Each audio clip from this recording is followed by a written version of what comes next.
Welcome to my channel.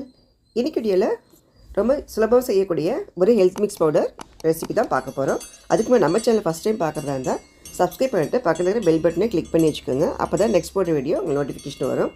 இது இன்றைக்கி பண்ண போகிறது ABC malt health mix powder. இது ரொம்ப கஷ்டப்படாமல் எவ்வளோ ஈஸியாக பண்ணுன்ட்டு இன்றைக்கி நம்ம பார்க்கலாம். நம்ம கடையில் வாங்குகிற ஹெல்த் மிக்ஸ்லாம் ப்ரிசர்வேட்டிவ் போட்டிருப்பாங்க.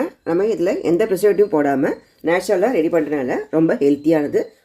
குழந்தைங்க பெரியவங்க எல்லாருமே இதை குடிச்சிட்டு வரலாம். ரொம்ப ஹெல்த்தியாக இருக்கும். இப்போ இன்றைக்கி கேரட்டு, பீட்ரூட்டு, ஆப்பிள் இது மூணுமே நான் 1/4 கிலோ அளவுக்கு எடுத்திருக்கேன். இது மூணுத்தையும் நல்லா கழுவிட்டு தோல் சீவிட்டு இந்த மாதிரி துருவி எடுத்துக்கோங்க. மெலிசாக துருவாமல் இந்த மாதிரி கொஞ்சம் பெருசாக ஸ்லைஸ் வராமல் துருவி எடுத்துக்கோங்க. இது 3 பிளேட்டில் தனித்தனியாக வெயிலில் காய வச்சு எடுத்துக்கணும். ஒரு 3-4 நாள் வரைக்கும் ஆகும். கேரட்டும் பீட்ரூட்டும் சீக்கிரமாகவே காஞ்சிரும். ஆப்பிள் மட்டும் கொஞ்சம் ஈரப்பதமாக இருந்தது, அதுதான் கொஞ்சம் 4 நாள் எடுத்துக்கிச்சு.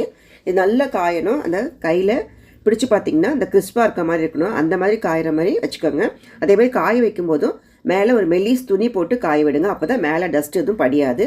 இப்போ இது கூடவே ஒரு 50 கிராம் அளவுக்கு பாதாம், பிஸ்தா, அதுக்கப்புறமா முந்திரி இது எடுத்துக்கலாம். இல்லைனா உங்களுக்கு 1/4 கப் அளவுக்கு தனியாக எடுத்துக்கோங்க.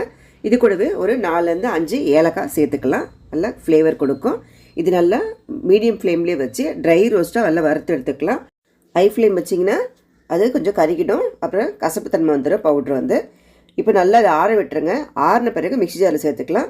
ஃபஸ்ட்டு அது நட்ஸை போட்டுட்டு அதுக்கப்புறமா காய வச்சுருக்கிற அந்த கேரட்டு, பீட்ரூட்டும், ஆப்பிளெல்லாம் இதில் சேர்த்துக்கோங்க. சேர்த்துட்டு ஃபஸ்ட்டு பல்ஸ் மோட் போட்டுட்டு அதுக்கப்புறமா ஒரு ஸ்பீட்லேயே நீங்கள் அரைச்சி எடுக்கணும். அதே மாதிரி கண்டினியூஸாக அரைக்காமல் கொஞ்சம் விட்டு விட்டு அரைங்க. அப்போ தான் அந்த மிக்ஸி ஜாரு சூடாகாமல் இருக்கும். ஏன்னா சூடாகிடுச்சுன்னா அது கொஞ்சம் கெட்டி ஆகிடும். இந்த மாதிரி உதிரியாக பவுடராக கிடைக்காது. இதே ஸ்வீட்னஸ்க்கு நீங்கள் நாட்டு சர்க்கரை இது கூட 1/2 கப் அளவுக்கு சேர்த்துட்டு நீங்கள் அரைச்சிக்கலாம். இல்லைன்னா நீங்கள் குடிக்கும் போதும் கலந்துட்டு குடிச்சிக்கலாம். இப்போ நான் இதில் சேர்த்து தான் அரைச்சிருக்கேன். 1/2 கப் அந்த கிளிப்பிங்ஸ் நான் இது மிஸ் ஆகிடுச்சு. நல்லா 1/2 கப் இதில் சேர்த்துருக்கேன். நாட்டு சர்க்கரை சேர்த்துட்டு நல்லா நைஸ் பவுடர் அரைச்சிக்கோங்க. உங்களுக்கு தேவைப்பட்டால் சளிச்சு எடுத்துக்கலாம். இந்த பவுடரை சுத்தமான காற்று போகாத பாட்டிலில் ஸ்டோர் பண்ணி வச்சுக்கோங்க. 6 மாதம் வரைக்கும் நல்லா கெடாமல் இருக்கும்.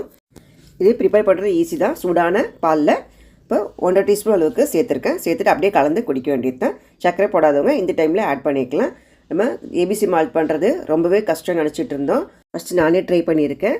அதை அரைச்சி அதுக்கப்புறமா அடுப்பில் போட்டு நல்லா கடாயில் கிளறிட்டே இருக்கணும். அது ட்ரை ஆகிற வரைக்கும் ரொம்பவே கஷ்டமாக இருந்துச்சு. ஆனால் இந்த ட்ரிக் எனக்கு ஈஸியாக இருந்தது. அதனால் உங்கள் கூட ஷேர் பண்ணுறேன். இந்த வீடியோ உங்களுக்கும் யூஸ்ஃபுல்லாக இருந்துச்சுன்னா லைக் பண்ணுங்கள், ஷேர் பண்ணுங்கள், மறக்காமல் என் சேனலை சப்ஸ்கிரைப் பண்ணுங்கள். தேங்க்யூ ஃபார் வாட்சிங்.